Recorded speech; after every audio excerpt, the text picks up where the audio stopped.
Assalamualaikum warahmatullahi wabarakatuh. Alhamdulillahirabbil alamin. Huwallazi arsala rasulahu bil huda wa dinil haq liyudhhirahu 'ala dini kulli wa kafa billahi shahida. Asyhadu an la ilaha illallah wa asyhadu anna Muhammadan abduhu wa rasuluh. Allahumma shalli ala Muhammad wa ala ali Muhammad. Yang kami muliakan Bapak Dr. Anwar Abbas MM MAG, Ketua Pimpinan Pusat Muhammadiyah, yang juga adalah anggota Badan Pembina Harian Universitas Profesor Dr. Hamka, yang mendapat tugas dari PP untuk menjadi pembina dan pengembang UMN. Ya, clear. Yang kami muliakan Bapak Kepala Biro Kesejahteraan Rakyat, Bapak Menteri Industri Wardana, SSTP, MSI, CRPD. Yang kami hormati Bapak Dr. Dadang Sarifudin, Sekretaris Badan Pembina Harian Universitas Muhammadiyah Bandung, dan segenap unsur, beliau juga adalah Wakil Ketua PWM Jawa Barat, dan segenap pleno pimpinan wilayah Muhammadiyah Jawa Barat. Yang kami hormati Ibu Dia Kurniati, Ketua Pimpinan Wilayah Aisyah Jawa Barat, dan segenap pimpinan wilayah Aisyah Jawa Barat, para sahabat dari AUM di lingkungan Jawa Barat, juga kawan-kawan dari organisasi di lingkungan persyarikatan, mitra para bank, pimpinan bank, dan mitra lainnya. Yang saya hormati para wakil rektor, para dekan, para kepala lembaga, para sekretaris lembaga, para wakil dekan, para kepala bagian, para ketua program studi, sekretaris program studi, para dosen, tenaga pendidikan, para mahasiswa, dan hadirin sekalian yang berbahagia.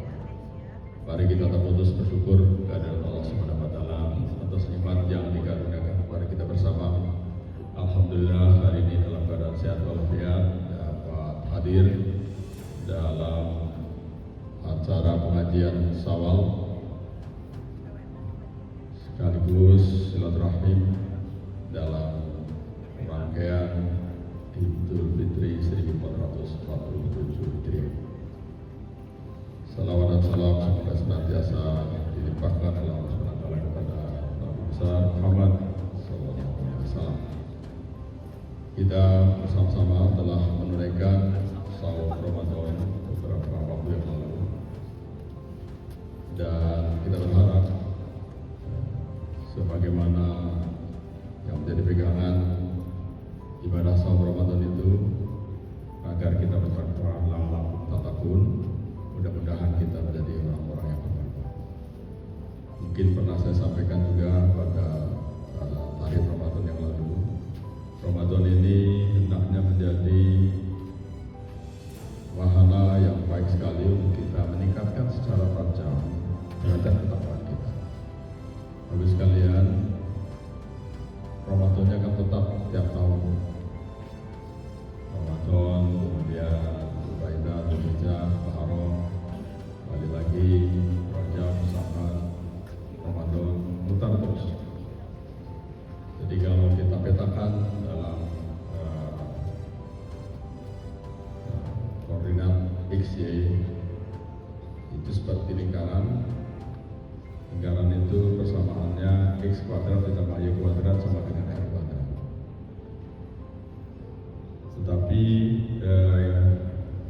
kalau kita gambarkan dalam putaran terus, ini ada perlu sumbu Z yang ke atas. Jadi sumbu Z yang ke atas, X, Y, putarannya Ramadan mutar. Nah, usia kita nambah Bapak sekalian. Jadi Ramadan tahun lalu beda dengan Ramadan sekarang, usia kita yang kelas. Nah, Jadi naik terus ke bawah sekalian. Nah, slope-nya tetap. Kalau yang kita gambarkan yang sebelah kanan sebagai slope yang berputar juga, dengan sumbu Z-nya itu adalah derajat ketakwaan, maka Ramadan ini harus kemiringannya tajam. Mutar, Ramadan naik tajam, Syawal udah posisi di atas. Nanti muter lagi, Rajab, Syaban, Ramadan naik lagi. Jangan balik lagi. Nah ini kunci. Mudah-mudahan Buya Marwas dapat memberikan pencerahan kepada kita semua agar nggak turun, malah naik terus, sehingga suatu saat betul-betul makin siap kita pulang ke hadirat Allah. Makin siap kita, makin tinggi derajat takwa kita. Ramadan ini adalah kesempatan yang luar biasa untuk kita meningkatkan secara tajam derajat ketakwaan.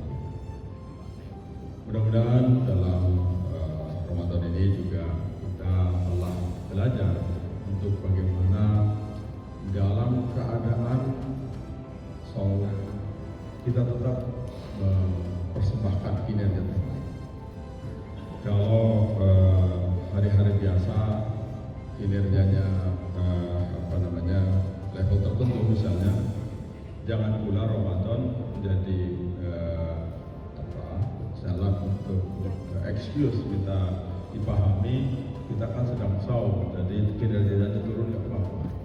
Nggak boleh. Jadi bahkan bagus sekalian, banyak peristiwa-peristiwa penting, peperangan Rasulullah dengan para sahabatnya menegakkan kalimat La ilaha illallah Muhammadur Rasulullah, bahkan juga proklamasi kemerdekaan Indonesia pada bulan Ramadan.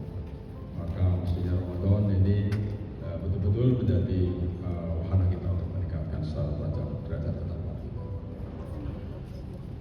Saya juga ingin secara khusus menyampaikan selamat datang kepada ibu-ibu guru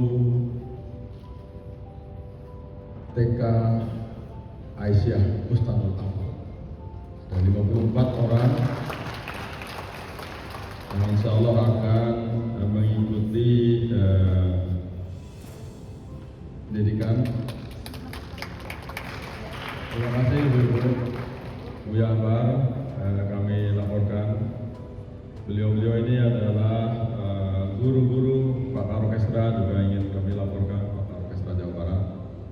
Mereka adalah orang-orang guru-guru yang sudah berdedikasi sedemikian banyak di TK Aisyah Bustanul Afal. Mohon izin Ibu Ketua PWA Aisyah Jawa Barat. Insya Allah dengan proses rekognisi pembelajaran lampau, mereka akan mengikuti pendidikan di UM Bandung sehingga mudah-mudahan dapat menjadi sarjana pada waktunya nanti. Melanjutkan apa yang sudah digariskan oleh Bapak Mendikdasmen kita, kami juga mendapatkan kesempatan RPL, tetapi ini inisiatif sendiri ya, rasanya. Insya Allah dengan beasiswa dari UM Bandung Bu ya. Jadi alhamdulillah sudah Pakar Orkestra, apa yang bisa kita lakukan untuk kalau bisa seluruh guru TK Aisyah Bustanul Afal dapat jadi sarjana. Untuk kali ini 54, mudah-mudahan kita tambah terus ya Pak. Kalau bisa mungkin tiga kali penerimaan bisa selesai ya. Kalau bisa diupayakan agar 3 kali Bu, nanti dikoordinasikan dengan pimpinan wilayah, pimpinan Aisyah di daerah cabang ranting agar ibu-ibu guru TK Aisyah Bustanul Afal yang sudah berdedikasi demikian lama mendapat kesempatan untuk melakukan peningkatan kapasitasnya untuk diharapkan menjadi sarjana. Saya ingin memberikan gambaran beberapa saja. Mohon maaf saya sebutkan 4 ya. Saya mendapat laporan, saya sangat terharu mendapat informasi ini. Mungkin yang lain mewakili saja ya, kurang lebih bersama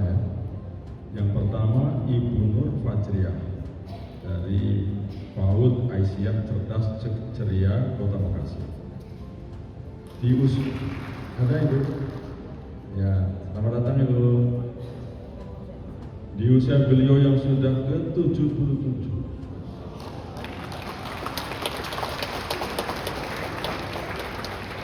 Ibu Nur Fadriah 77 tahun usianya. Dengan pengabdian 13 tahun di TK. Beliau membuktikan kepada kita semua bahwa long life learning atau belajar sepanjang hayat itu bukan sekedar teori, melainkan nafas hidup. Beliau dan teladan bahwa semangat tidak mengenal usia. Jadi yang masih kepala 6 gitu,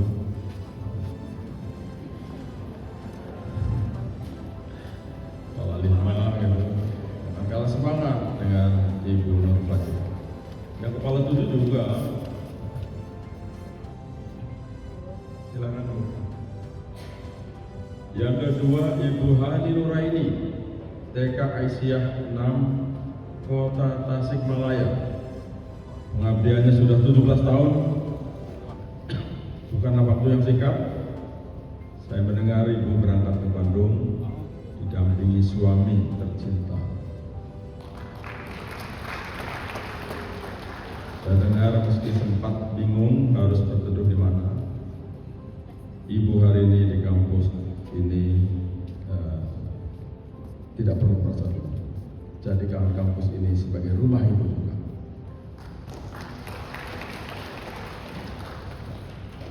Yang ketiga Ibu Lina Sulastri, TK Aisyah 6, Kota Bandung. Ada? Alhamdulillah ya. Ini tetangga dekat. Sudah 20 tahun istiqomah menanam benih kebaikan di hati anak-anak kita. Terima kasih atas kesetiaannya mendidik anak-anak kita. Kemudian yang keempat Ibu Rina Marina, TK Aisyah Sultan Afahul 1, Banjarsari, Ciamis. Terima kasih. Pengorbanan Ibu luar biasa. Saya mendengar Ibu rela berupaya keras meminjam dana bahkan untuk ongkos bisa sampai ke kampus.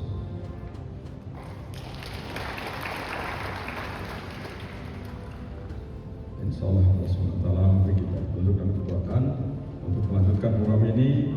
Mohon support dari PP dan juga Pemprov bersama. Atas nama pimpinan dan segala keluarga Bandung, kami sampaikan jazakumullahu minal aidin wal faizin. Taqabbalallahu minna wa minkum.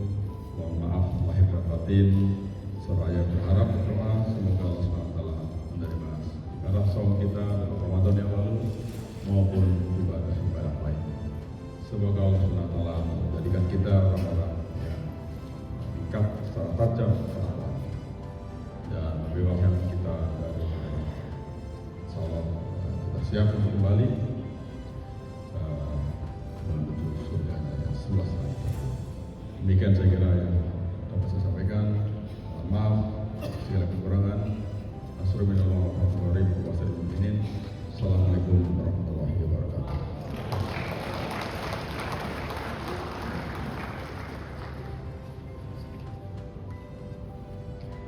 Selanjutnya, sambutan yang akan disampaikan oleh Kepala Biro Kesejahteraan Rakyat Jawa Barat kepada yang terhormat Bapak Andri Kustria Wardana SSTP MSI, disilakan.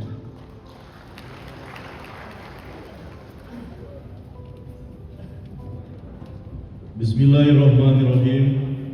Assalamualaikum warahmatullahi wabarakatuh. Sampurasun. Tadinya udah gede Pak Rektor, hadir mewakili Pak Gubernur, cuman hadir saja, ternyata begitu ya. Ternyata langsung ada penugasan dari Pak Rektor sama Buya, wajib sambutan, begitu. Jadi izinkan menyampaikan beberapa pesan dari Pak Gubernur. Bismillahirrahmanirrahim. Alhamdulillahirabbil alamin. Assalatu wassalamu ala asrofil anbiya wal mursalin wa ala alihi wa sahbihi ajmain. Rabbi sholli sadri wa yassir li amri wahlul 'uqdatam min lisani yafqahu qawli. Karena tadi MC pakai pantun ya. makan tahu di bawah AC. I love you Bapak MC.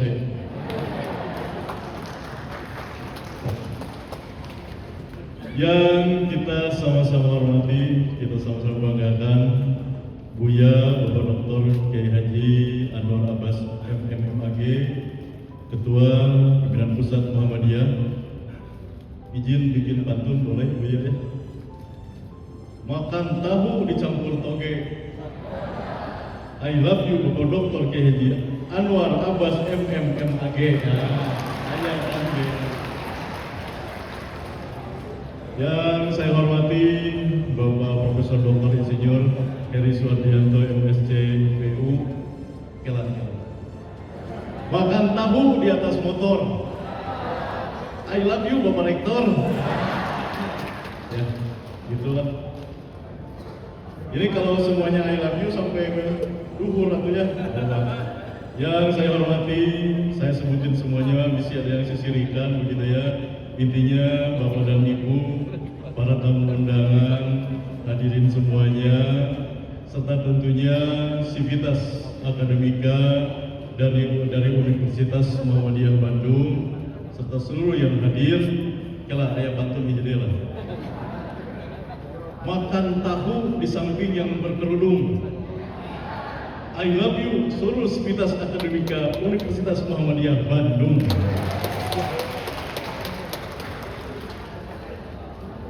Maksudnya giveaway-nya. Tentu puji dan puji syukur kita panjatkan kepada Allah Subhanahu wa taala. Ya alhamdulillah pagi hari ini atas berkat izin dari Allah Subhanahu wa taala kita diberikan kesehatan, diberikan kesempatan untuk bersama-sama hadir di acara pengajian Syawal sekaligus silaturahmi pasca Idul Fitri yang insya Allah mendapatkan berkah dari Allah Subhanahu wa taala. Salawat dan salam tidak lupa kita limpah curahkan kepada junjungan kita semua Nabi besar Muhammad sallallahu alaihi wasallam, keluarganya, sahabatnya, tabi'in-tabi'innya, dan insya Allah kita semua sebagai pengikutnya. Yang pertama, permohonan maaf kepada Buya, kepada Pak Rektor, kepada seluruh tamu undangan yang hadir pada kesempatan saat ini. Izinkan kami, saya Andri KW sebagai supir tembaknya Pak KDM, begitu ya. Karena undangannya Pak Gubernur, gitu ya. Tetapi disampaikan permohonan maaf dan salam hangat dari Pak KDM, dari Bapak AI. Karena pada saat yang sama beliau harus hadir di Jakarta di BPK RI, sebuah kegiatan yang tidak bisa ditinggalkan, dan beliau harus berangkat juga ke Cirebon untuk siang hari ini dalam rangka kegiatan Hari Jadi Cirebon. Sehingga izinkan yang berdirinya adalah seorang supir tembak, Kepala Biro Kesra, atau kalau pakai plesetkan Kepala Biro Kersa, Pak. Jadi Kersa itu orang nama yang gitu ya. Kersa itu teh mauan Bu, kalau Kersa teh kalau bahasa itu namanya. Nah, tentunya berkaitan dengan kegiatan hari ini, alhamdulillah bicara tentang judul luar biasa, pengajian Sasi Syawal. Tadi juga Pak Rektor sudah menyampaikan sepintas makna pasca kita melaksanakan saum, dan tentunya di forum yang luar biasa ini, kesempatan yang baik ini, izinkan kami mewakili pemerintah Provinsi Jawa Barat menyampaikan juga pesan Pak Gubernur pada saat khutbah atau sambutan Idul Fitri, permohonan maaf kepada seluruh Sivitas Akademika, kepada seluruh hadirin semuanya, umumnya kepada seluruh rakyat Jawa Barat, bahwa Pemprov Jabar mohon maaf belum bisa memenuhi semua harapan dari harapan rakyat Provinsi Jawa Barat. Tentunya secara pribadi juga simkuring, nama boketnya mah Andri KW gitu ya, menyampaikan juga permohonan maaf, mohon maaf lahir dan batin kepada Bapak dan Ibu semuanya, dan tentunya juga insya Allah di bulan Syawal ini kita melanjutkan 11 bulan ini. Kalau bicara resminya mah kan pasca saum teh kita punya perisai begitu ya, karena saum teh memperkuat atasnya perisai untuk menghadapi berbagai hal, godaan, cocobi, tantangan di 11 bulan ke depan, plus insya Allah kita berdoa semoga bisa bertemu kembali di Sasi Saum bulan Ramadan 1448 Hijriah. Nah jadi ceramah nyampe Buya betul, salah ada saya. Untuk bicara Pemprov Jabar tentunya juga hadir di tempat ini. Kita berbicara bagaimana sebuah hubungan lintas entitas antara pemerintah dengan perguruan tinggi, dengan dunia pendidikan, sekaligus juga tentu dunia pendidikan yang spesial. Nah bicara begitu, tadi Pak Rektor menyampaikan dari level TK, begitu ya, SD, SMP, SMA, perguruan tinggi, pasca, semuanya tidak lepas dari bagaimana kita menuntut ilmu untuk berbicara kehidupan kita di dunia, sekaligus menuntut ilmu untuk menjaga keberlanjutan kita, pertanggungjawaban kita kepada Allah di akhirat. Oleh karena itu tentu bagaimana model hubungannya pemerintah Provinsi Jawa Barat, kalau mengacu kewenangan, secara kebetulan memang fungsi kami di Biro Kesra itu adalah selain mengampu 16 sektor urusan pemerintahan, ada tugas yang khusus. Bicara tugas absolut pemerintahan yaitu kahiji urusan agama atau penampilan abdi terobi meskipun undangannya batik, karena Pak Gubernur kami itu selalu menggunakan putih-putih dan ikat, anak buah nama putih hitam lah ya, dan menyesuaikan kopea. Kembali kepada hubungan tersebut, maka tadi disampaikan bahwa bagaimana peran Pemprov dengan perguruan tinggi. Tentunya juga di sini menjadi penting adalah secara langsung kewenangan perguruan tinggi adalah kewenangan pemerintah pusat. Tetapi secara real yang ada di lokasi Jawa Barat itu adalah warga Jawa Barat, warga 27 kabupaten kota yang mau langsung curhat ke pusat. Tetapi tentu berseterata dan khususnya Pak Gubernur mendoktrin berbicara tentang tong ningali kewenangan, tapi bagaimana kita bisa memberikan pelayanan terbaik kepada masyarakat. Untuk tahun 2025-2026, Pak Gubernur, Wakil Gubernur, jajaran Pemprov Jabar berbicara tentang kebijakan adalah bagaimana infrastruktur dikuatkan. Sehingga kalau Bapak dan Ibu tentu melihat semangatnya adalah ayat nama jalan, PJU, irigasi, bangunan-bangunan itu yang diutamakan dulu. Kenapa? Pertimbangan Pak Gubernur dengan kemampuan anggaran pemerintah Provinsi Jawa Barat yang menurun, anggaran kami, anggaran Pemprov sekarang itu di bawah 30 triliun. Sementara dulu pernah menyentuh angka 34 triliun. Dalam kondisi efisiensi tersebut, tetap fokus bagaimana infrastruktur menjadi utama. Gunawan yang penting, kumargi infrastrukturnya jangka panjang. Jadi kalau membangun 2025-2026, insya Allah tuntas 2027, itu bisa dimanfaatkan tidak hanya 5 tahun masa kepemimpinan, tapi bisa 10 tahun, bisa 20 tahun, itu bisa dimanfaatkan. Nah setelah tahapan itu tentu kalau mengacu kepada dokumen RPJMD 2027 fokus juga kepada pembangunan sumber daya manusia. Nah salah satu sumber daya manusia di sini peran universitas, peran kita semua untuk bagaimana meyakinkan mencetak lamun Pak Gubernur disingkat teh mau teh cenah manusia unggul. Dan secara semangat karakternya adalah menggunakan istilah karakter Pancawaluya. Pancawaluya kuih deui panggilna teh rumus di karuhun urang yang artinya adalah cager, bager, bener, pinter, tersingat. Dan salah satu tempat yang utama mencetak karakter penerus bangsa adalah di sini, di Universitas Muhammadiyah Bandung. Jatuhlah pamang, tepuk tangan lah. Ini kalau udah serius kan. Nah kalau tepuk tangan dia ada 2 alasan katanya. Pertama apresiasi, kedua rilatein. Ya, itu kan kode juga gitu ya.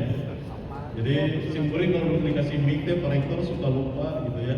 Padahal kan ini hanya supir tembak ya. Kalau Pak Gubernur 2 jam di sini nggak masalah. Kalau Kesra cuma ngomong wae, kan gitu ya. Dan tentunya juga tadi bicara tentang pendidikan karakter menjadi tugas kita semua, dan peran pemerintah provinsi, kabupaten kota, sampai kecamatan, sampai desa, tentu yang paling penting adalah jargon. koordinasi, sinergitas, kan gitu ya, nyari nama. Pelaksanaannya itu yang rumit. Sehingga Pak Gubernur sekarang polanya tidak usah banyak rapat, action saja, kan begitu.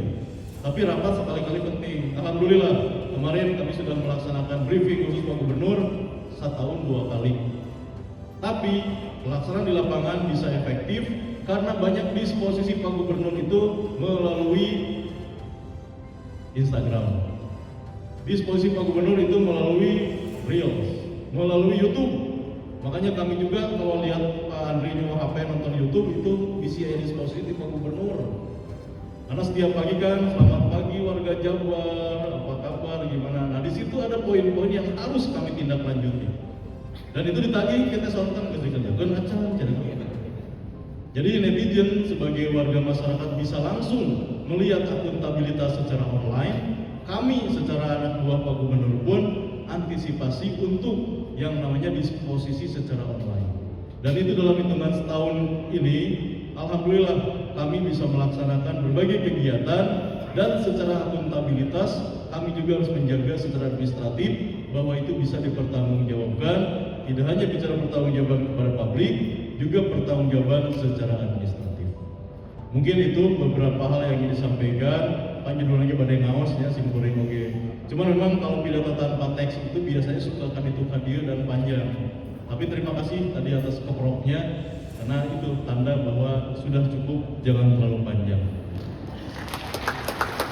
Tuh kan keprok dari berarti 1 jam selesai. Itu saja yang dapat kami sampaikan. Sekali lagi atur nuhun atas undangannya. Mari kita mengikuti silaturahmi pada hari ini, termasuk tentunya yang paling penting adalah makna pengajian Syawal yang insya Allah kita semua mendapat keberkahan dari Allah Subhanahu Wa Taala, dan doa kita 11 bulan ke depan kita bertemu kembali di Ramadan 1448 Hijriah. Atur nuhun, pantun deui bagian penutupnya ke pasar ikan bersama LP Sukaisi. Cukup sekian, terima kasih.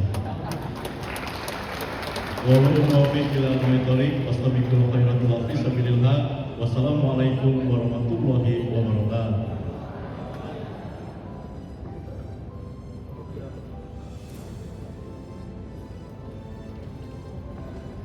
Oke, baik, luar biasa sekali ya tadi pantun yang disampaikan dari Bapak Biro. Mungkin izin Bapak, saya akan membahas kembali pantun yang udah Bapak sampaikan tadi. Kebetulan saya masih ada stok pantun Bapak. Makan telur puyuh pakai Oreo. I love you too Bapak Biro. Oke, luar biasa sekali, boleh beri tangan yang meriah.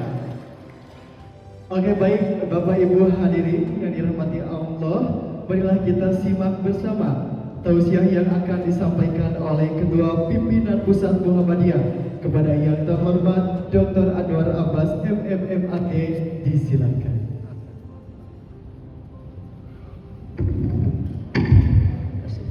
Assalamualaikum warahmatullahi wabarakatuh. Alhamdulillah wa syukurillah, la hawla wa la quwwata illa billah, asyhadu an la ilaha illallah wa asyhadu anna muhammadan abduhu wa rasuluh. Allahumma shalli ala Muhammad. Bapak-bapak dari Pimpinan Muhammadiyah Jawa Barat yang saya hormati, Ibu PWA Aisyah, dan juga Ibu Pimpinan Ranting Aisyah Ciputat, Ibu Nurlaili. Itu Pimpinan Ranting itu Aisyah. Pak Rektor, ini Pak Andri. Pak Andri tadi berpantun ya, dari Cimahi ke Kota Jogja. Saya datang di sini karena ada Pak Andri Kusdiana Wadahana.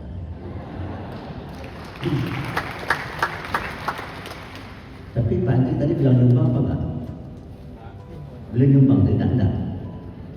Bilang nyumbang enggak tadi? Hah? Oh, Pak Andri belum bilang nyumbang tadi ya? Dia bilang dong nyumbang. Saya terus terang agak terkejut. Tadi Samasyari menceritakan ada beberapa guru TK ya, yang diberi beasiswa, dan mahasiswanya ada yang umurnya berapa? 77 tahun. Mana ibunya di sini? Ke atas panggung. Oh, masih muda ini. Ini sini. Masih ada nggak yang kira-kira umurnya di atas 70 tahun? Ya, sini. Ini yang mendamping 70 tahun juga enggak? Ini. Sini.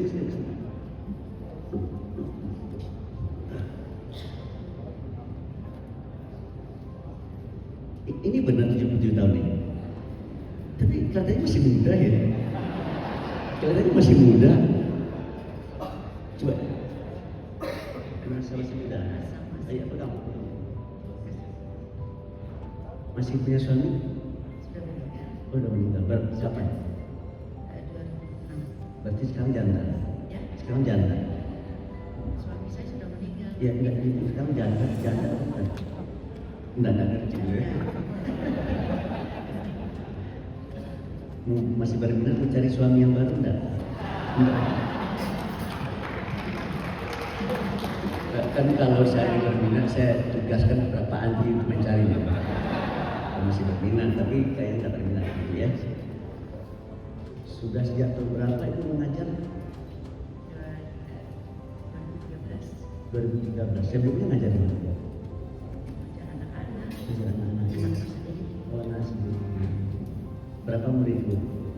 Sekarang kalau pertama kita bentuk PAUD Pak saya ada 22. Itu dari masyarakat lingkungan. Anak berapa? Anak ibu berapa orang? 4 orang. Udah besar-besar. Alhamdulillah. Zaman ibu semua. Sudah selesai semuanya. Ya. Pas besar ini kasih duit.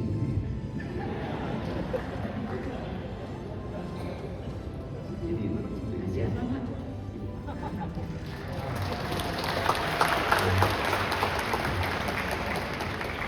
semestinya uang MBG aja dikasih semua. Ayo, dikasih ya. Enggak usah dikembali, enggak usah dikembali. Ya. Kamu juga pengen dapat duit? Enggak. Iya.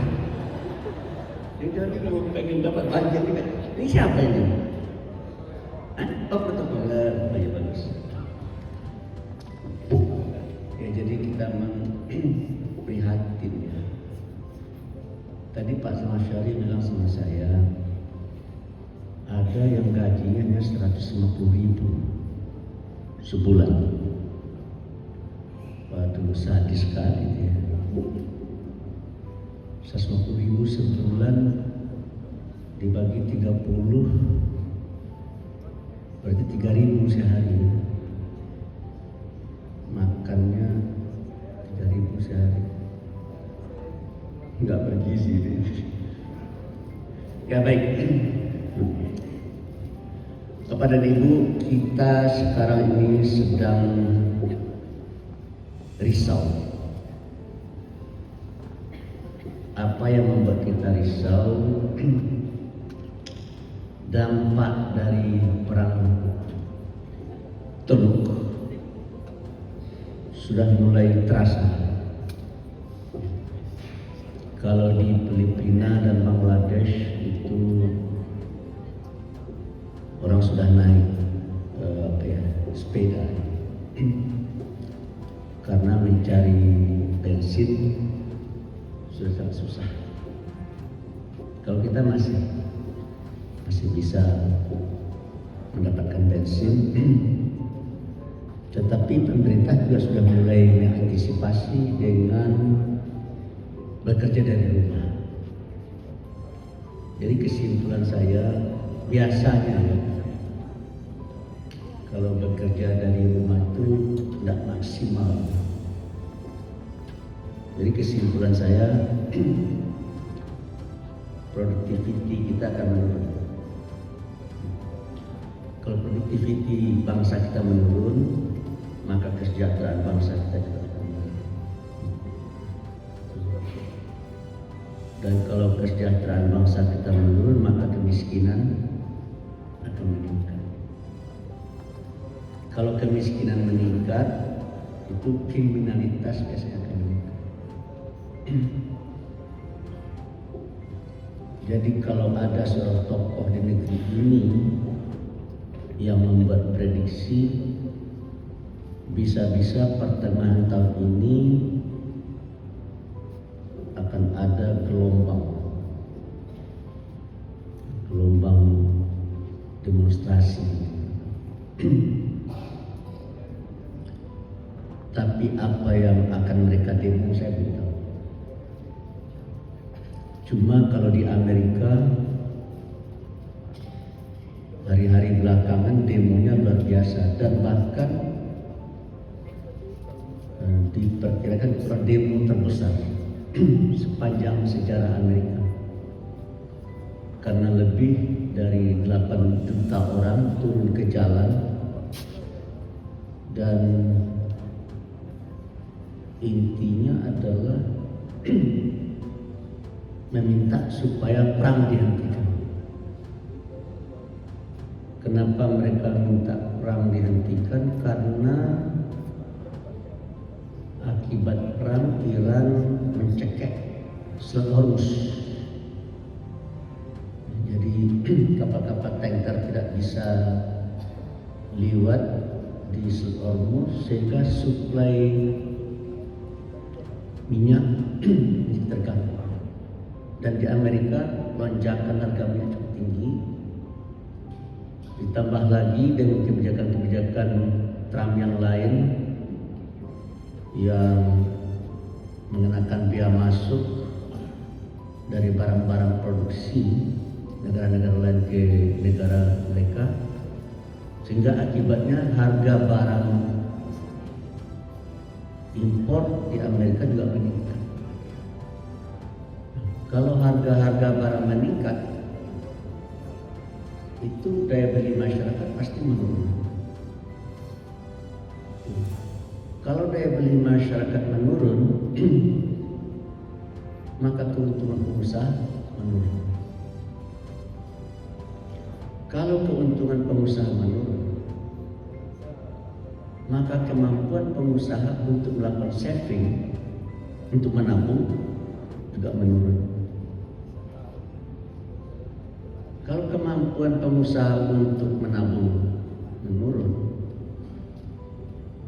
maka kemampuan pengusaha untuk investasi juga akan menurun.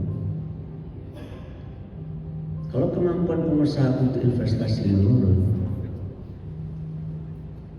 maka kemampuan mereka untuk merekrut tenaga kerja menurun. Kalau kemampuan untuk merekrut tenaga kerja menurun, maka pengangguran meningkat. Kalau pengangguran meningkat, pendapatan menurun. Kalau pendapatan menurun, kemiskinan akan meningkat. Dan kalau kemiskinan meningkat, kriminalitas meningkat. Dan Amerika sekarang ini sudah berada di tepi tubir kehancuran. Kita sering nonton film Amerika, sepertinya Amerika itu adalah negara yang ideal, ya. Negara yang kaya, negara sejahtera. Tapi coba Bapak dan Ibu pergi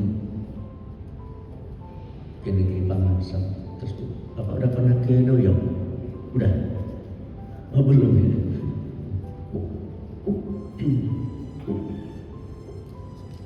Kota yang terkenal sebagai kampungnya bintang film apa namanya? Los Angeles. Semua orang atau banyak orang ingin pergi rekreasi ke Los Angeles. Tapi kalau kita pergi ke sana, itu orang-orang yang homeless, yang tidak punya rumah, yang tidur di emper-emper, banyaknya minta ampun. Dan bahkan di sudut-sudut kota itu ada zombie. Zombie itu apa ya? Pemakai-pemakai narkoba yang sudah sempoyongan itu. Kalau di kita kan pemakai narkoba ditangkap ya. Kalau di Amerika dibiarkan saja. Dan kalau seandainya kita lihat ya rasa kemanusiaan kita menjadi terusik. Mereka menjadi orang-orang yang tidak lagi berharga dan bernilai. Nah, jadi bisa punya berapa nih Pak? Di kesimpulan saya begini. Sadaqallahul azim. Kita siap baca Al-Quran kan baca sadaqallahul azim.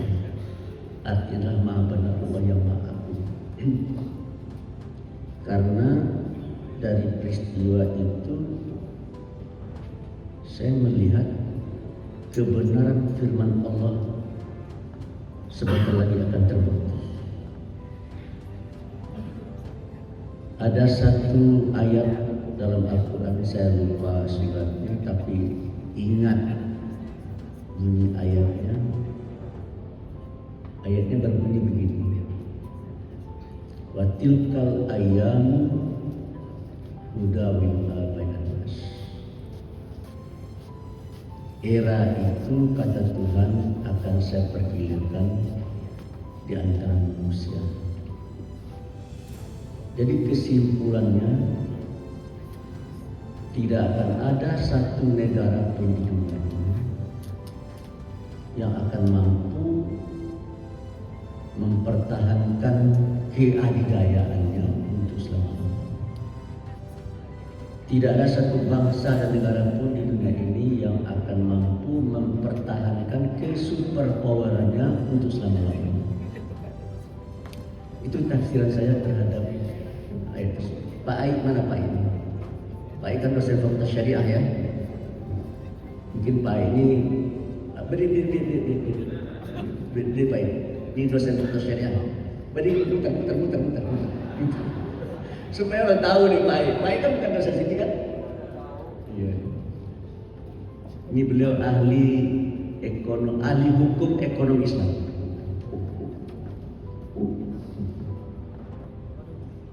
Sekarang ayat ini kita uji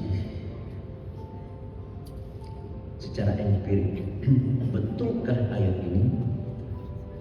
Kan kita orang perguruan tinggi, kita adalah orang yang terdidik, kita adalah orang yang edukatif. Jadi kalau saya ini dulu sekuler, saya ini dulu pikirannya sangat liberal. Banyak ayat yang saya bukan, banyak ayat yang saya anggap tidak relevan lagi. Tapi untung saya sakit. Nah, makanya kalau kita sakit itu jangan cepat-cepat mengeluh, karena kalau saya tidak sakit, mungkin saya sampai hari ini masih sekuler ya. Tapi karena saya sakit, saya direct di rumah sakit, sakitnya 4 tahun. Nah, itu membuat saya punya kesadaran baru lah. Ketika saya terbaring di rumah sakit, banyak yang berzoom, ada yang datang melihat saya dari Maroko, dari tepi lautan Atlantik. Dan biasanya kan orang kalau membazuk orang sakit itu kan bahasanya biasa-biasa saja. Semoga Bapak cepat sembuh, semoga Bapak cepat pulang, ketemu sama istri, ketemu sama anak-anak gitu ya. Cuma ada satu orang yang membazuk saya yang omongnya aneh. Dia bilang sama saya begini, tobatlah Pak Jabas. Berani nggak Bapak dan Ibu pergi berzuk lalu suruh orang yang sakit itu tobat? Ada berani nggak? Padahal dia masih muda, dia masih muda, bilang tobatlah. Kenapa dia suruh saya tobat? Karena dia tahu saya ini sekuler. Karena dia tahu pikiran saya liberal. Dan kalau seandainya saya mati, ya bagaimana saya nanti dia di akhir mempertanggungjawabkan hidup saya kepada Tuhan, kan gitu kan? Tapi saya menganggap itu hanya sebagai hal yang biasa saja. Karena kita berteman meskipun dia lebih kecil dari saya. Cuma yang membuat saya terkejut beberapa waktu kemudian, salah seorang perawat datang ke ruang saya. Bang Rabas, ada teman Bapak yang sakit, yang lagi dirawat di kamar nomor sekian. Apakah Bapak mau besuk? Kalau besuk saya antar. Lalu saya bilang, ya saya mau besuk. Nah, lalu diantar saya ke kamar tempat teman saya dirawat. Begitu dibuka pintunya, istrinya sedang menghadap ke pintu masuk. Lalu ibunya menegur saya duluan. Assalamualaikum, kata saya kan. Oh, bagaimana kabar Da Anwar? Saya kan orang Padang. Kalau orang Padang panggilnya Uda ya. Kalau orang Sunda panggilnya Akang. Bagaimana kabar Da Anwar? Baik. Bagaimana keadaan Bapak? Kata saya. Oh, Bapak lagi tidur. Lalu suaminya bangun. Tapi masih berbaring. Dia lihat saya, dari kepala saya sampai ke kaki, dia lihat. Lalu dia tunjuk saya. Dia bilang, Anwar Abbas ini isi perutnya dosa semuanya. Itu jumlahnya 3 kali. Anwar Abbas ini isi perutnya dosa saja. Saya menganggap itu hal yang biasa. Orang berteman.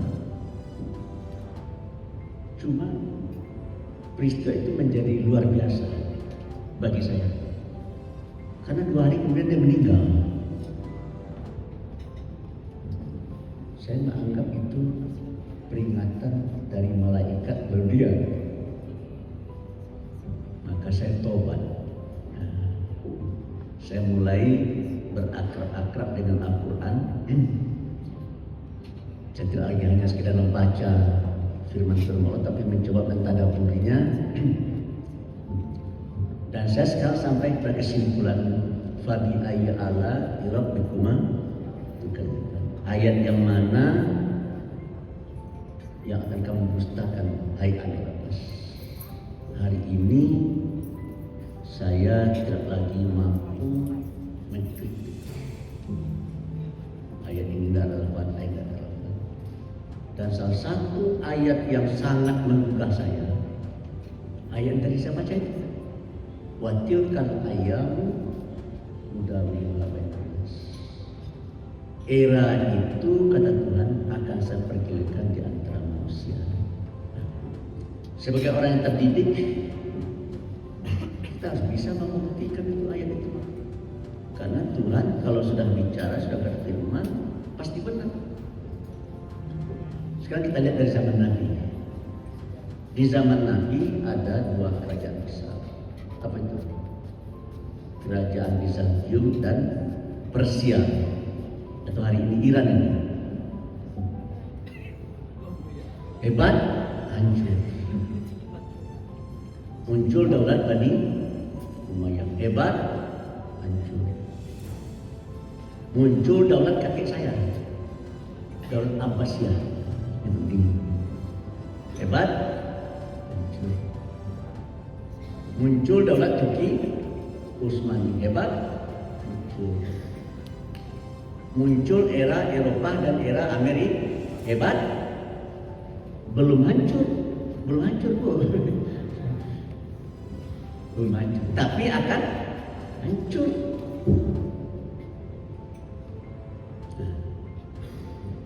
Ketika saya berkunjung ke beberapa kota di Amerika, saya ditemani oleh Mr. Hajir. Hajir ini warga negara Amerika. Dia ngajak saya keliling-keliling. Ketika kami berjalan, dia bilang sama saya begini, Mr. Anwar Abbas, Anda lihat keluar, apa yang tampak oleh Anda? Ya, saya lihat keluar melalui jendela kaca, jendela mobil. Saya bilang, gedung yang tinggi. Nah, Anda benar.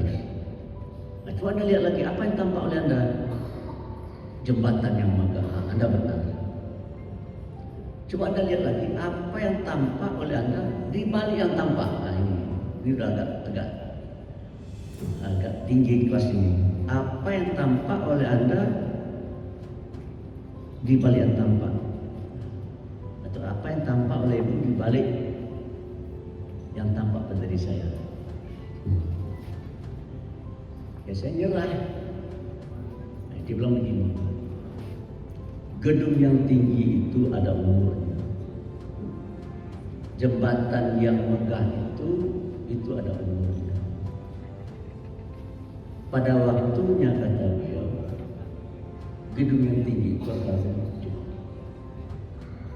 dan jembatan yang megah juga akan runtuh. Dan kalau kami tidak ingin ada korban, sebelum runtuh kami runtuhkan. Tetapi setelah selesai kami runtuhkan, kami ingin membangunnya kembali. Tetapi ketika kami akan membangunnya kembali, kami tidak lagi mampu membangun.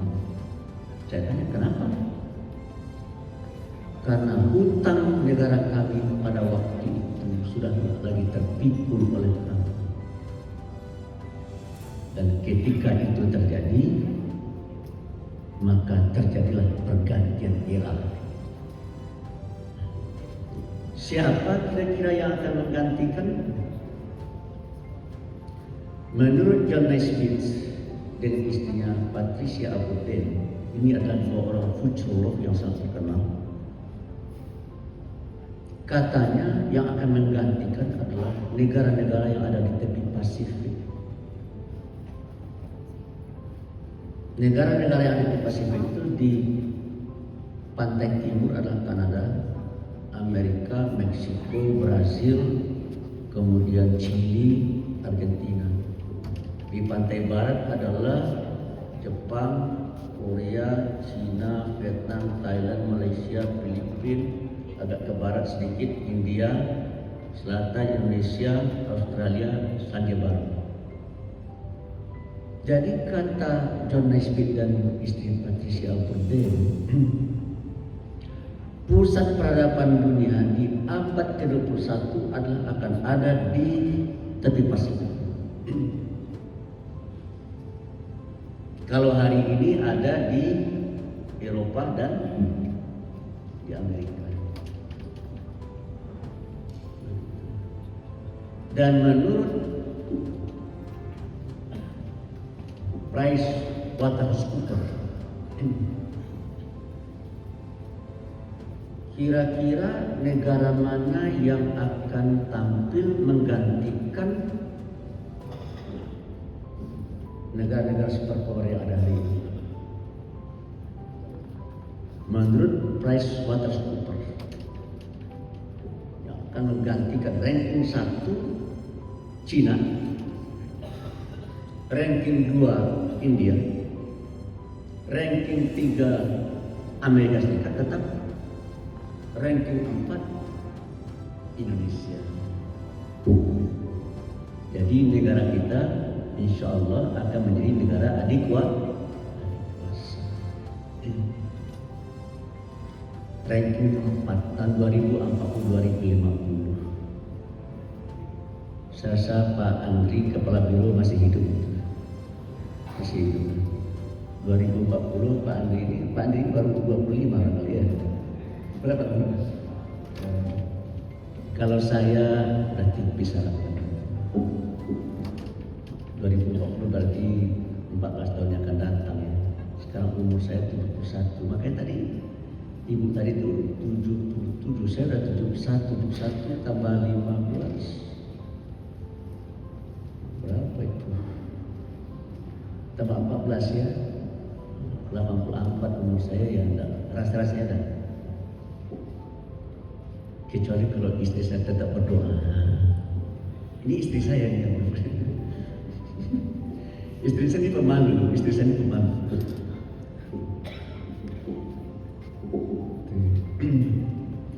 Jadi insya Allah negeri kita ini akan menjadi negeri maju. Kalau hari ini kita nonton Manchester United lawan Liverpool atau Real Madrid lawan Barcelona, nanti tahun 2040-2050 orang tidak lagi nonton Manchester United karena Manchester United sudah bangkrut, Real Madrid sudah bangkrut, Liverpool sudah bangkrut. Orang akan menonton Bandung United lawan Cimahi Football Association. Ini benar, jangan ketawa, ini benar ini. Karena Bandung United sudah akan mampu nanti membayar orang sekaliber Lionel Messi. Cimahi United sudah mampu nanti akan membayar orang sekaliber Ronaldo. Bukan akan bergeser. Cuma yang jadi pertanyaan saya adalah ketika negeri ini nanti menjadi salah satu negara adikuasa di dunia, siapa yang menjadi penentu negeri ini? Itu jadi pertanyaan saya.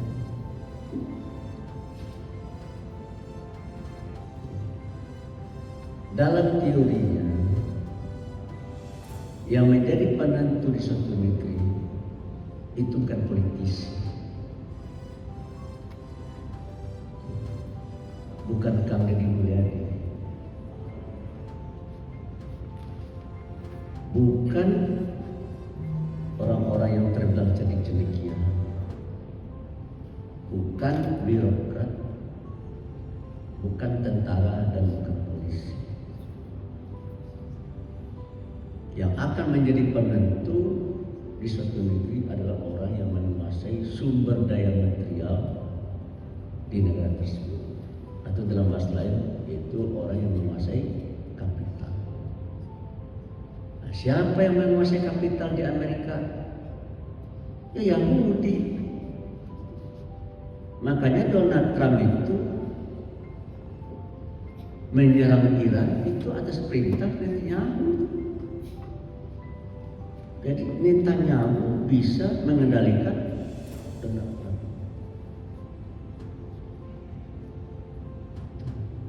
Pertanyaannya, mengapa Netanyahu bisa mengendalikan Donald Trump? Ya karena Netanyahu Yahudi. Dia punya connection dengan Jewish lobby di Amerika. Jewish lobby itu kuatnya minta ampun. Apa saja kebijakan yang ada di Amerika, terutama menyangkut ekonomi, itu ditentukan oleh lobby-lobby Yahudi itu. Dan orang-orang terkaya di sana adalah umumnya dari kalangan Yahudi. Jadi politik dan ekonomi Amerika dikendalikan oleh orang yang menguasai kapital di negeri paman Sam tersebut. Siapa yang menguasai kapital? Yahudi. Lalu siapa yang mengendalikan negeri kita ini? Ya pemilik kapital. Siapa yang menguasai kapital di negeri ini? Siapa, Pak? Ya sesudah kita dari etnis ini kepada takut ini ya. Ya sesudah kita dari Cina. Bapak dan Ibu coba jalan naik mobil dari Merak sampai ke Surabaya. Kalau ada gedung yang tingginya kebangetan, lalu coba cari tahu siapa pemilik itu. Pasti mereka.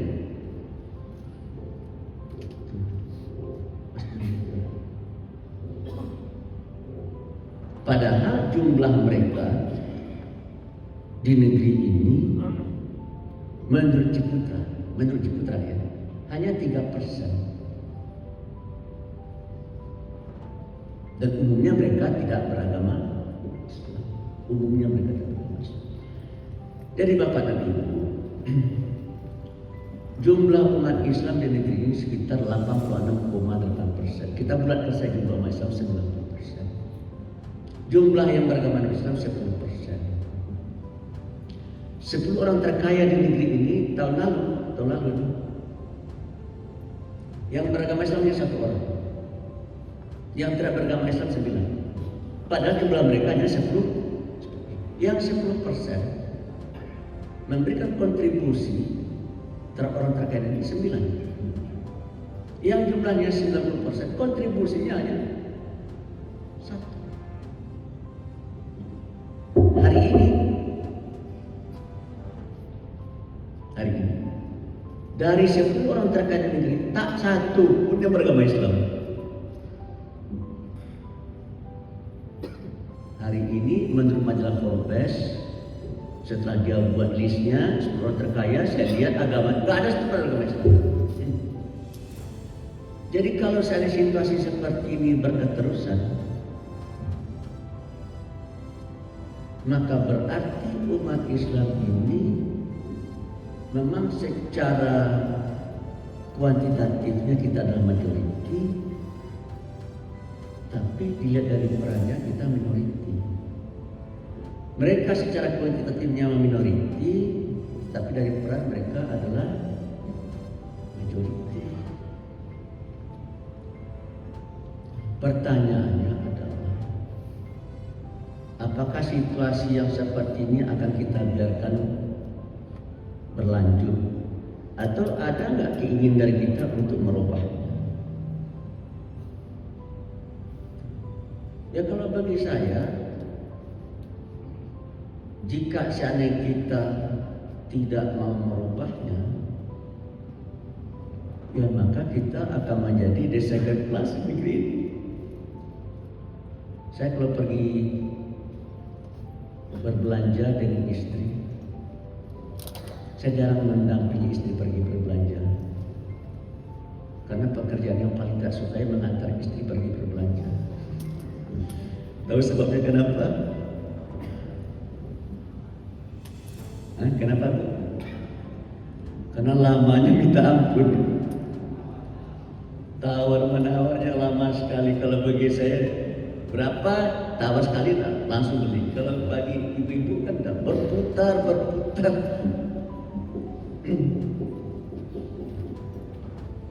Ya jadi Bapak dan Ibu, ada tanggung jawab atau dalam istilah apa itu, misi suci yang terpikul di pundak kita semua, terutama Muhammadiyah. Kita kan menganggap atau orang menganggap organisasi kita ini hebat, dan kita adalah organisasi agama Islam terkaya di dunia ya. Dan kalau seandainya di compare dengan organisasi keagamaan yang lain, kita ranking 4 di dunia. Tapi meskipun kita masih terkaya, dalam berita yang ada itu kekayaan kita hanya sekitar 400 triliun. Kekayaan orang terkaya di negeri ini berapa? Kekayaan orang nomor 1 berapa? Mana penulis kita nih? Pulang. Berapa? Kekayaan orang nomor 1 sekarang? Sekitar 600 triliun. Satu orang saudara kita dari etnis Cina ranking 1, kekayaannya 600 triliun. Muhammadiyah katanya anggotanya sekitar 65 juta, kekayaannya hanya 400. Timbul pertanyaan, apakah kita ingin menjadi penentu di negeri ini? Tidak ingin. Tapi teorinya kemana tadi? Siapa yang jadi penentu? Yang paling banyak kapitalnya kan gitu. Jadi kalau begitu kesimpulannya, jika Muhammadiyah kita buat masih seperti ini, maka Muhammadiyah tidak akan bisa menjadi penentu. Pertanyaannya adalah, apakah kita ingin merubah diri kita dari posisi tidak menjadi penentu untuk menjadi penentu, jawab iya. Kalau jawabannya iya, maka kita harus melakukan perubahan.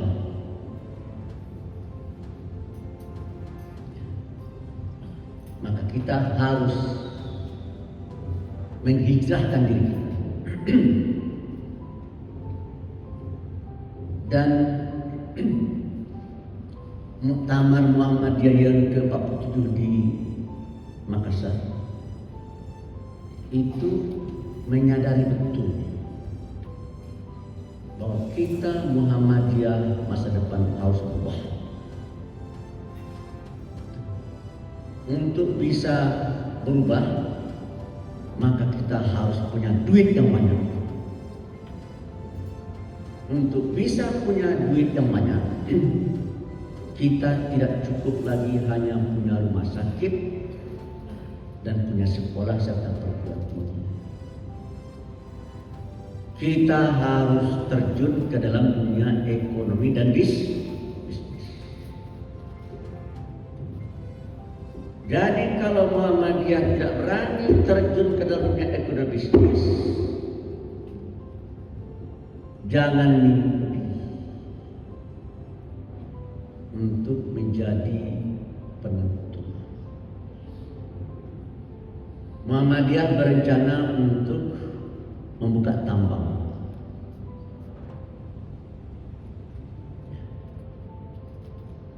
Begitu dilemparkan gagasan ingin membuka tambang, apa yang terjadi? Apa yang terjadi, Pak?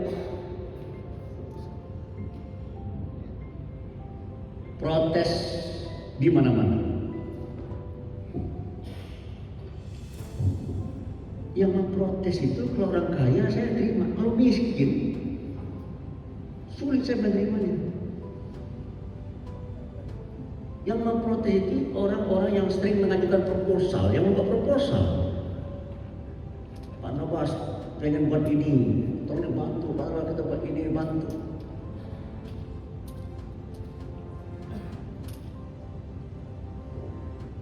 Jadi menurut saya ada hadis Nabi, al-yadul mulia khairum minal yadis sufla. Tangan di atas lebih baik tangan di bawah. Saya kalau seandainya orang-orang yang memprotes tambang itu semakin keras, saya akan ajukan begini. Oke, saya akan perjuangkan Muhammadiyah membatalkan dirinya untuk tidak lagi masuk ke tambang, tapi syaratnya satu. Tolong yang bersangkutan juga bersurat kepada Laut Tukwong supaya dia juga menyerahkan iunya, mengembalikan iunya. Laut Tukwong itu orang warga negara Singapura mencari makan di Indonesia, masuk ke dunia tambang. Kayanya hari ini tak ampun. Kekayaan Laut Tukwong melebihi kekayaan Muhammadiyah. Dari mana dia dapat duit Pak Nabas? Dari tambang.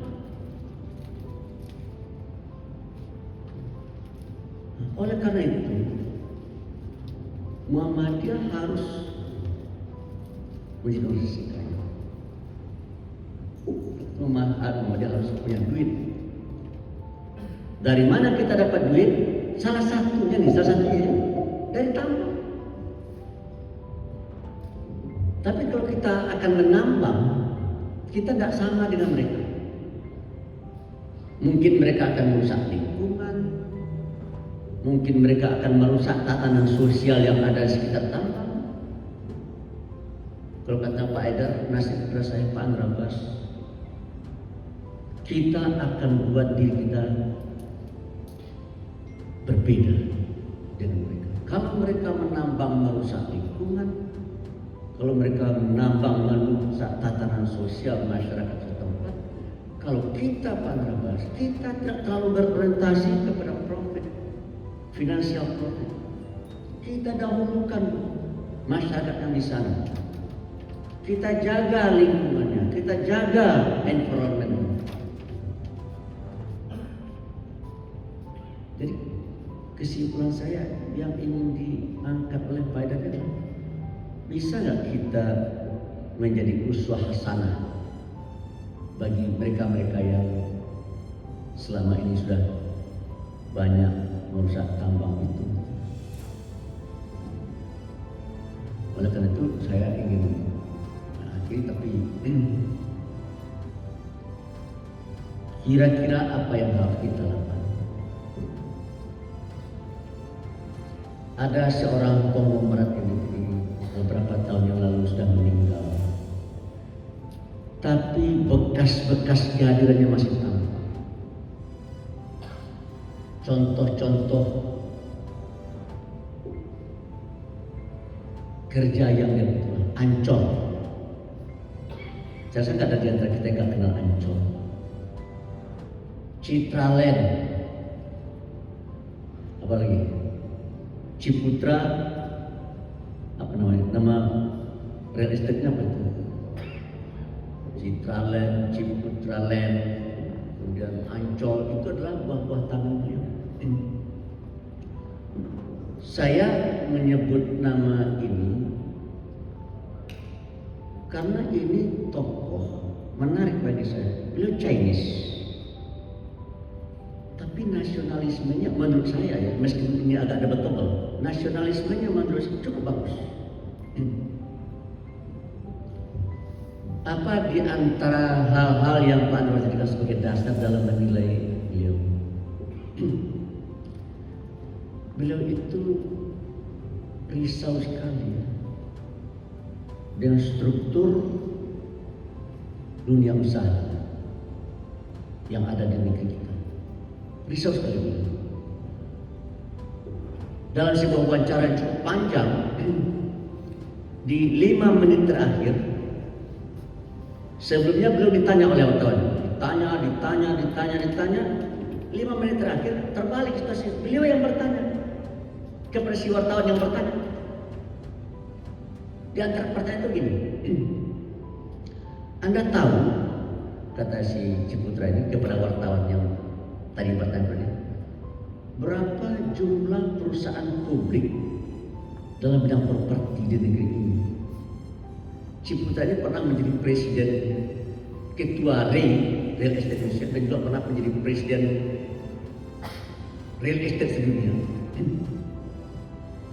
Dia tanya, Anda tahu berapa perusahaan publik dalam bidang properti di negeri ini? Wartawannya nggak tahu, dijawab sendiri oleh Ciputra. Jumlah perusahaan publik dalam bidang properti di negeri ada antara 45 sampai 50. Lalu Ciputra tanya lagi, Anda tahu dari 45-50 itu berapa yang milik penduduk asli, bukan beragama Islam ya, bukan berapa yang menjadi milik dari penduduk asli? Si wartawatinya nggak tahu juga. Dijawab lagi oleh Ciputra, hanya 1. Itu penduduk asli bukan beragama Islam ya, hanya 1. Jadi kalau kita buat persentasenya berapa persen cuma? Hanya 2%. Kita jumlahnya 97%, kalau betul 3% etnisiti Cina itu jumlahnya 3%, berarti yang penduduk asli 97%. Yang 90% hanya kontribusinya 2%. Sementara yang 3% 98%.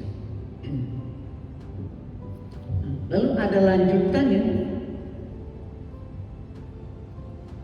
Si wartawan tanya, lalu bagaimana nih Pak Ciputra? Apa yang akan dilakukan? Saya, kata Ciputra, saya akan bersurat kepada Pak Jokowi dan Pak Yusuf Kala. Waktu presidennya Jokowi sama Yusuf Kala.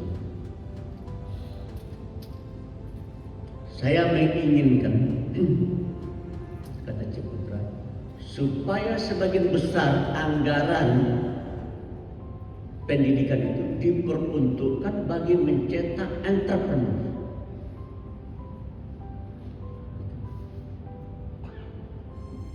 Saya akan minta Pak Jokowi supaya mengalokasikan sebagian besar dana pendidikan itu untuk mencetak entrepreneur. Karena kalau saya kita ingin maju, jumlah entrepreneur di negeri ini harus ditingkatkan secara signifikan. Di negeri kita baru sekitar 4%, di Singapura antara 7 sampai 8%. Di Jepang sekitar 10%, di Amerika antara 11 dan 12% jumlah entrepreneur. Mengapa Bapak melihat seperti itu? Ya karena kata beliau, untuk mencetak entrepreneur itu ada 3 pilar. Kalau kita ingin mencetak entrepreneur, ada 3 pilar. Pilar yang pertama, pilar orang tua. Pilar kedua adalah lingkungan. Pilar ketiga adalah guru. Sementara kata Ciputra, penduduk asli tidak punya orang tua yang akan bisa mencetak entrepreneur. Penduduk asli tidak punya lingkungan yang akan bisa mencetak entrepreneur. Penduduk asli tidak punya guru untuk mencetak entrepreneur. Oleh karena itu dengan anggaran yang tadi kata beliau, saya akan cetak guru-guru, terutama untuk penduduk asli, agar guru-guru tersebut, dosen-dosen tersebut bisa mencetak entrepreneur. Kata-kata beliau ini saya pertanyakan dalam diri saya sendiri. Ini Ciputra ini serius atau tidak ngomongnya? Lalu saya diberitahu oleh teman Pak Nafas, Ciputra itu serius dan bersungguh-sungguh. Apa buktinya dia serius bersungguh-sungguh? Dia mendirikan universitas. Di mana? Ada yang tahu universitasnya? Dia mendirikan Ciputra University di kota Surabaya. Saya pergi ke Surabaya berkunjung ke Ciputra University. Saya ketemu dengan rektor. Rektornya adalah kakak kandung dari teman saya, Syafi Antoni. Pernah dengar nama Syafi Antoni? Sebelum saya bertemu, saya telepon dulu dengan Pak Syafi. Pak Syafi, saya akan ketemu kakak. Oh iya Pak Nafas, terima kasih. Ajak dia masuk Islam, karena agama yang berbeda. Yang menarik bagi saya Bapak dan ini begini ya. Tidak salah kita meniru orang kalau yang dilakukan orang itu baik. Kalau saya tidak salah, Kiai Haji Dahlan mendirikan sekolah, belajar sama siapa? Belajar sama orang Kristen, orang Katolik. Kiai Haji Dahlan mendirikan rumah sakit, belajar kepada siapa? Belajar kepada orang Kristen dan orang Katolik.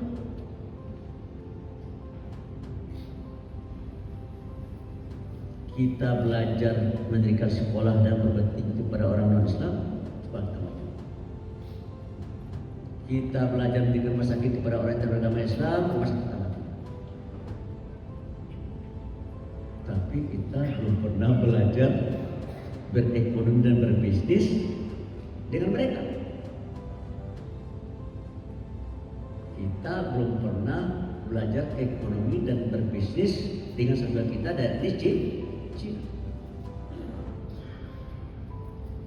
Nah, oleh karena itu Bapak dan Ibu, ada orang menyatakan ini hadis, padahal ini bukan hadis. Ini asal. Bunyinya begini. Utlubul ilma walau bisin. Tuntutlah ilmu meskipun ke negeri Cina.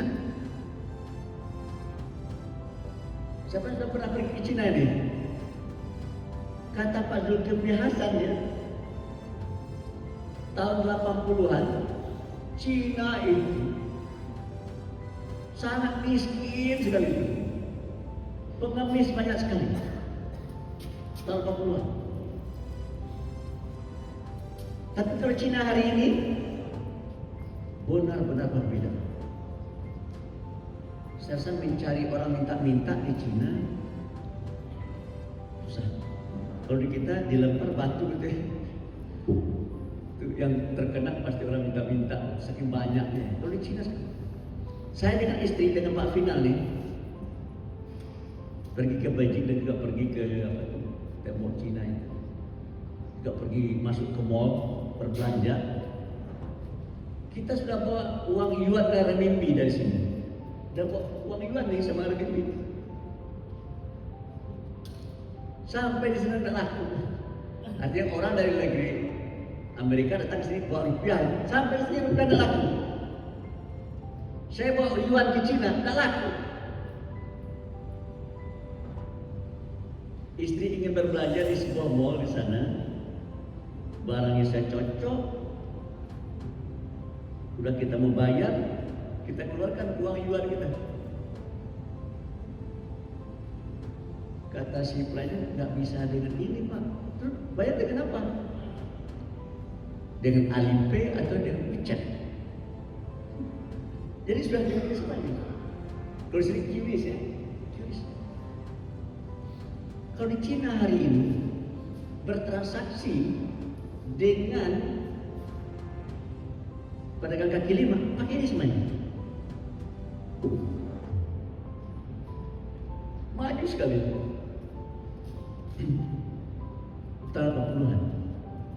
Tapi kita tahun 80-an menurut Pak Zulkifli Hasan, kita jauh lebih bagus dari Cina. Tapi Cina hari ini sudah jauh majunya. Kita masih tersiok-siok ini. Nah, oleh karena itu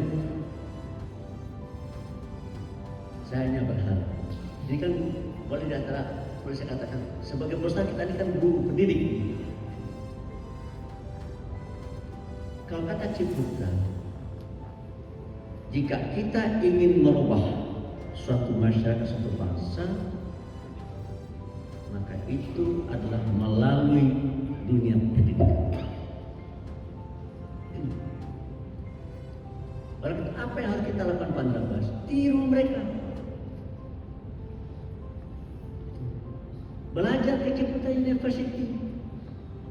Belajar ke Prasetya Mulia Jakarta. Belajar ke apa? Kampus Top Jakarta. Us. Binus.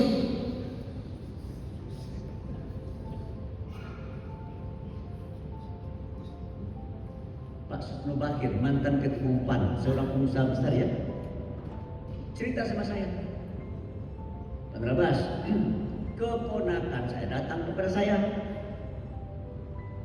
memberitahu, Om, saya sudah selesai wisuda. Kalau ada keponakan kita punya industri, kita punya bisnis, kita punya usaha. Keponakan kita datang kepada kita beritahu bahwa dia sudah wisuda. Kira apa mau itu? Kira-kira dia ingin supaya dia direkrut untuk menjadi pegawai di perusahaan yang ada dia. Lalu kata saya, saya bilang silakan saya mau pilih. Kalau di sana gaji kamu 40 juta, kalau di sana 50 juta, kamu pilih mana? Pak Nabas tahu enggak? Jawaban dia mengejutkan sekali kan? Kata kepada dia, Om, saya dididik oleh kampus saya bukan untuk menjadi karyawan, bukan untuk menjadi pegawai. Saya dididik, dicetak oleh kampus saya untuk jadi pengusaha. Gimana tuh? Di Ciputa University, setelah jam 12 selesai ngobrol dengan Pak Rektor. Pak Rektor saya udah lapar, ayo kita makan Mas. Kita turun, lalu menuju sebuah apartemen. Di bawah apartemen itu banyak sekali kafe. Saya pilih kafe yang terbagus. Saya kafe ini bagus sekali. Saya tanya Pak, siapa yang punya Pak Rektor?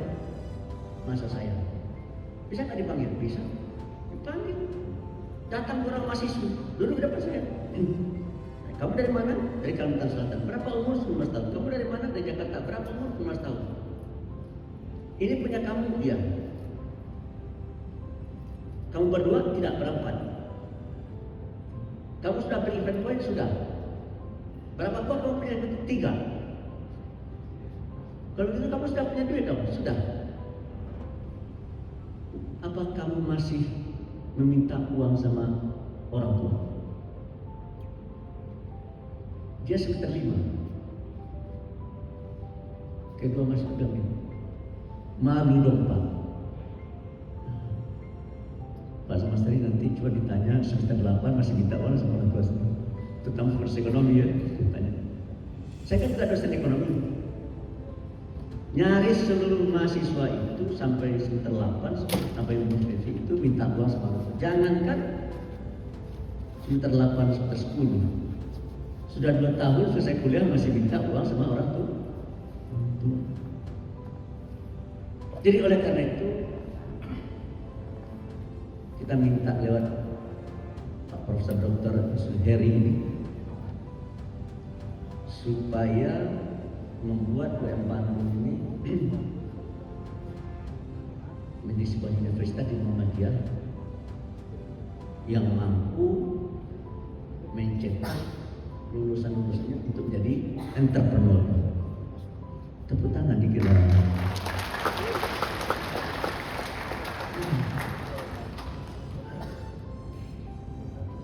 So kalau saya di Bandung tidak bisa mencetak lulusan jadi entrepreneur atau intrapreneur, maka berarti lulusan-lulusan Bandungnya akan menjadi lulusan-lulusan pencari kerja. Mencari kerja hari ini sulit setengah mati. Sulit sekali. Saya sudah banyak sekali menemukan sopir taksi yang lulusan fakultas kedokteran. Saya banyak sekali menemukan sopir taksi yang isinya. Jangankan sopir taksi, sopir ojek online sekarang banyak sekali yang sarjana. Kenapa itu bisa terjadi Pak Thanos? Karena suplai tenaga kerja sangat tinggi, demand rendah. Itu. Saya pernah dulu berdebat dengan Sudomo, tapi belum masuk tidak kenal Sudomo. Sudomo itu orang paling takut di zaman Orde Baru. Dia kok camping. Saya mengkritik mengapa pemerintah tidak bisa menyiapkan lapangan kerja untuk anak-anak muda. Waktu itu Pak Sudomo jadi Menteri Tenaga Kerja. Kata Pak Sudomo, bukannya tidak ada lapangan kerja, cuma lapangan kerja yang tersedia itu tidak bisa diisi oleh lulusan-lulusan perguruan tinggi. Contohnya kata beliau, ngelas di dalam laut, ngelas di dalam air. Bisa nggak jurusan bahasa Inggris ngelas di dalam air? Bisa nggak jurusan prodi pendidikan ngelas? Enggak. Dan banyak sekali pekerjaan-pekerjaan yang bisa dikerjakan, tetapi tidak bisa diisi. Jika apa sebab itu Pak Nabas? Ada sebabnya. ketika saya pernah menjadi pembantu rektor, pada masa saya tahun 80-an itu orientasi kami cukup production orientation. Orientasi produksi, cetak saja pasti lulusan akan tertangkap karena lapangan kerja yang tersedia sangat banyak. Tapi begitu di akhir-akhir masa jabatan Pak Harto di zaman Orde Baru, lulusan-lulusan itu sudah banyak yang nggak tertangkap, yang nggak terserap, bukan nggak tertangkap, tidak terserap. Maka muncullah seorang menteri pendidikan di Prodi Habibie, namanya siapa? Wardiman. Wardiman membuat konsep link and match. Jadi kurikulum di perguruan tinggi itu disusun bersama dengan dunia industri. Sehingga begitu dia lulus langsung diterima oleh dunia industri. Dan tahun 80-an akhir saya bersama Asosiasi Perguruan Tinggi Muhammadiyah, Asosiasi Perguruan Tinggi Kristen, Asosiasi Perguruan Tinggi Katolik membentuk sebuah yayasan Tridharma. Kita melakukan pelatihan. Salah satu yang mengejutkan saya adalah ada sebuah prodi di sebuah universitas yang dibina oleh agama Kristen, Satya Wacana, Selatan. Di kampus saya uang semester baru 600.000. Di kampus dia 20 juta. Pendaftarnya bejibun. Jumlah mahasiswa terbatas. Statusnya terdaftar. Ditawarkan oleh Dikti naik status menjadi disamakan, menjadi diakui. Mereka tolak. Kenapa mereka tolak? So kalau seandainya dia dapat status diakui, dia harus ikuti kurikulum Diknas. Dia tidak mau. So kalau seandainya ikuti kurikulum Diknas, kurikulum yang dia buat tidak bisa berlaku. Oleh karena dia cukup terdaftar. Artinya dia dapat izin untuk beroperasi, izin operasional. Nah, oleh karena itu Bapak dan Ibu, kita punya 120 universitas. Semuanya berorientasi produksi. Saya belum melihat sebuah kampus di perguruan tinggi yang membuat kerjasama dengan dunia usaha, membuat kurikulumnya yang bersifat link and match. Oleh karena itu kemungkinan besar Prof. Heri akan lambat masuk surga. Dikarenakan apa? Dikarenakan di padang mahsyar kita berkumpul. Ada orang yang mati bunuh diri.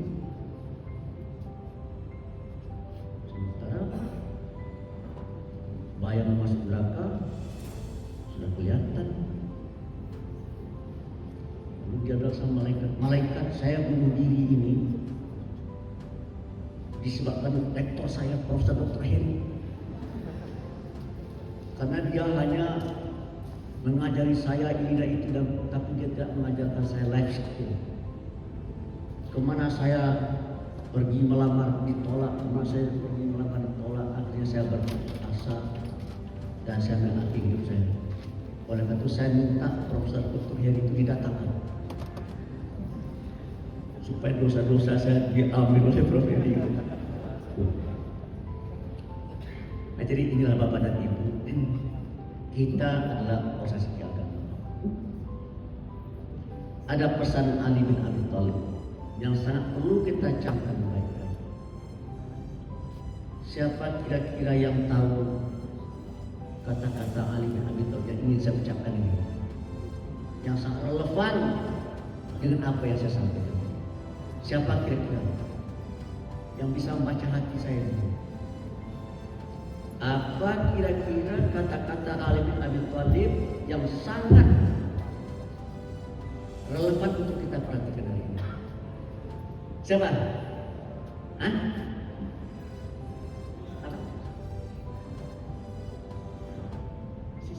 Sini. Ini siapa ibu ini Perhari?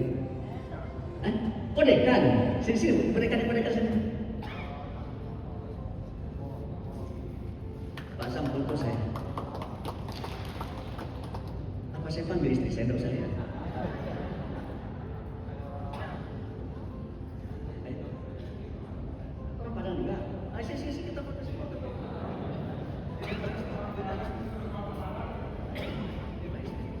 Tapi masukkan istri saya. Masukin istri. Ada lebih di kawan.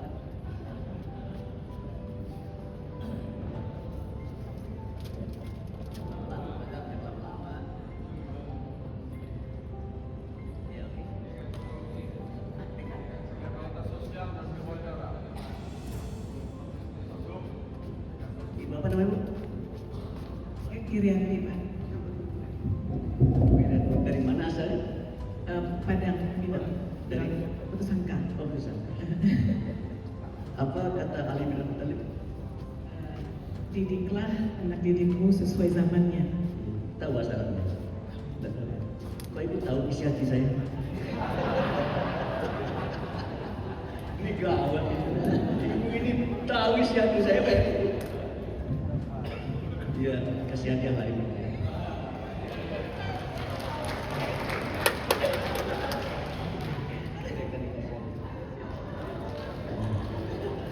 Itu istri saya itu istri saya. Coba ibu duduk dekat istri saya sebentar, supaya dia tenang hatinya kan. Saya takutnya nanti istri saya sampai di rumah saya dimarahin. Ibu Bu Yanti, itu duduk dekat istri saya.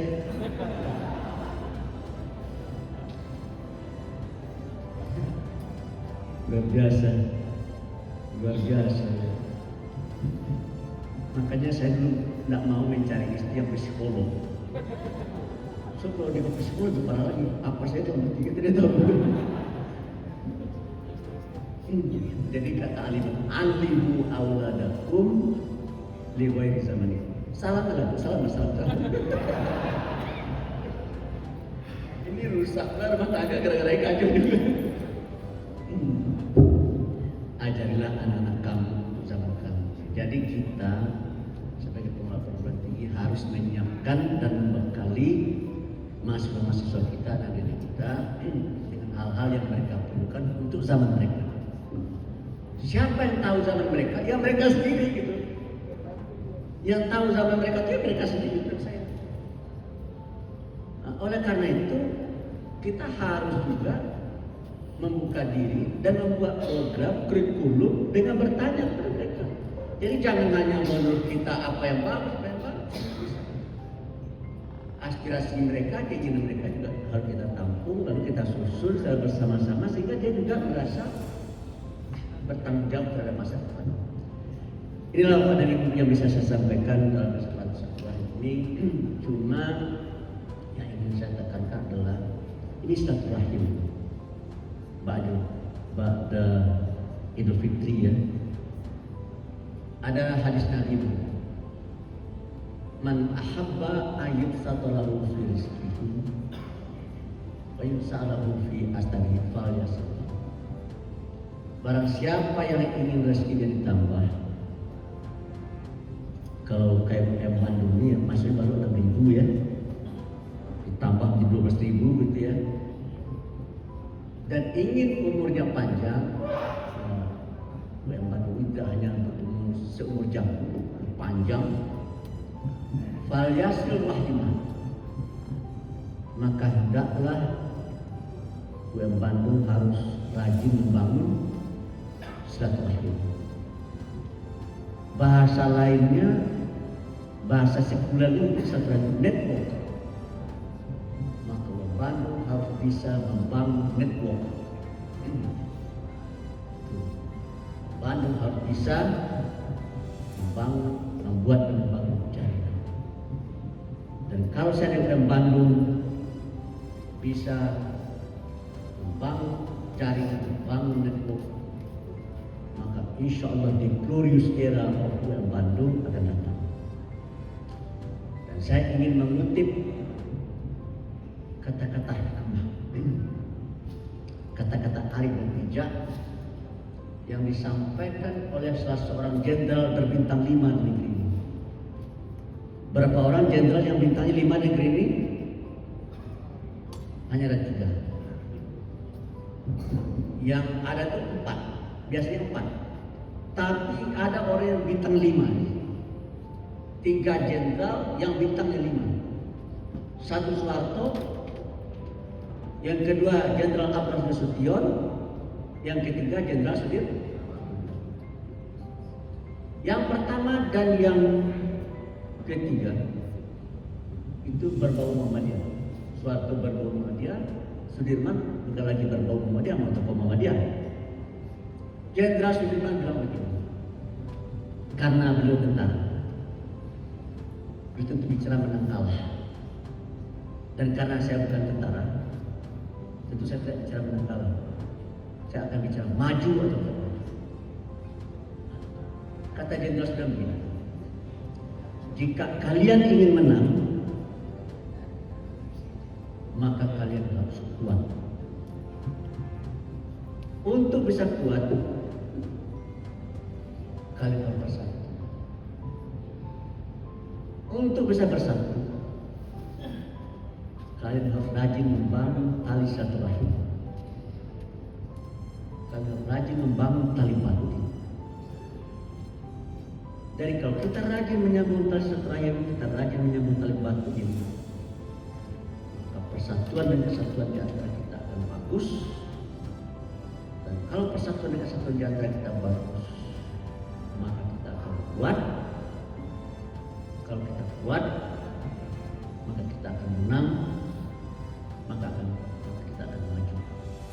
Mudah-mudahan apa yang dikatakan oleh Jenderal Sudirman ini akan mewujud di Universitas Muhammadiyah Bandung yang umumnya. Sekian, Assalamualaikum warahmatullahi wabarakatuh.